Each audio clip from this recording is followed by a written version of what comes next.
গুগলে যা সার্চ করেছেন সব কি ডিলিট করতে চান? তাহলে এই ভিডিওটি আপনার জন্য। মাত্র 20 সেকেন্ডে দেখাবো কিভাবে গুগল সার্চ হিস্টোরি খুব সহজে ডিলিট করবেন। তো চলুন ভিডিওটি শুরু করা যাক। সর্বপ্রথম আমরা এখান থেকে ক্রোম ব্রাউজারে চলে যাব। এখান থেকে উপরে থ্রি ডটে ক্লিক করব। এখান থেকে আমরা হিস্টোরিতে চলে যাব।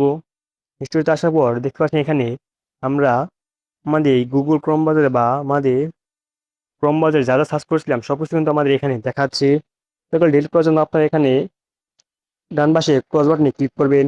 ডান পাশে ক্রস বাটনে ক্লিক করলে কিন্তু দেখতে পাচ্ছেন এগুলো সবগুলো কিন্তু ডিলিট হয়ে যাবে।